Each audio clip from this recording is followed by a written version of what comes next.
ายดีบทเรียนตัวนี้จะมาสอนตัวสูตรข้าวกับข้าวเนาะจะเป็นสูตรพื้นฐานง่ายๆก็คือสูตรข้าวก็คือแปลว่านับจำนวนเลขเนาะซึ่งข้าพเจ้าได้เห็นตัวอย่างอยู่นี้แล้วข้าพเจ้าจะมีตัวเลขไว้ว่านับคือเป็นอย่างต้องมีข้าวกับข้าวทำให้เห็นตัวข้าวก่อนตัวอย่างมาข้าว CONT แล้วก็เปิดวงเล็บหลังจากเข้าจะมีบอกว่า value ก็คือค่าอยู่ใส่แถวใดสิเขาจะ value ตัวนี้เลือกทั้งหมดนี่นะแล้วก็อัดวงเล็บจะมีอยู่8ตัวคือเข้าตัวนี้มันจะนับเป็นตัวเลขเนาะมันจะประสุดเลยว่าอยู่ห้องพวกนี้มันมีอย่างคือถ้าเป็นตัวเลขมันจะนับให้เลยนี่แต่ถ้าเป็นตัวหนังสือมันจะบ่นับให้ธรรมดามันมี10อันเลยเนี่ยอยู่ในนี้นะแต่มันนับเพียงแต่8ถ้าใช้สูตรเข้าละลานแต่ถ้าใช้เข้า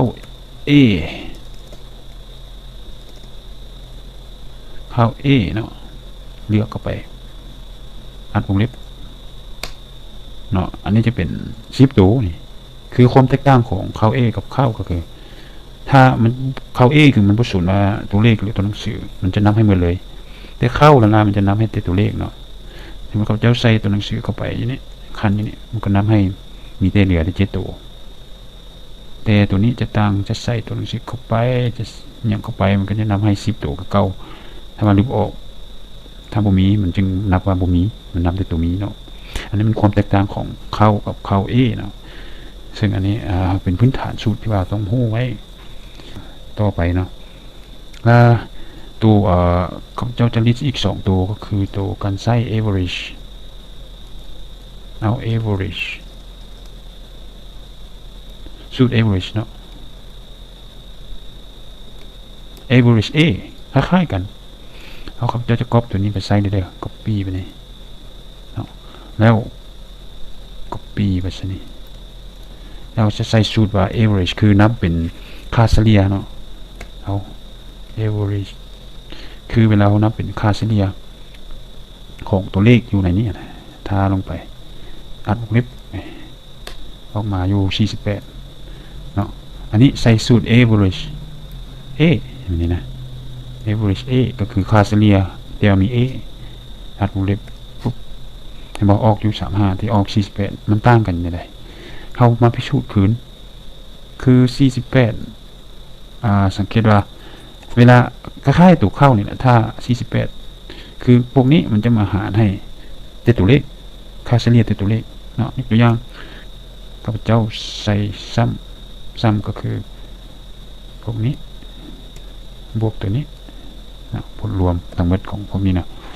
เรื่องความหมายมัน338เนาะเขามีจับตัวเลขนี่4ตัวละ5 6 7ก็แสดงว่ามาหาร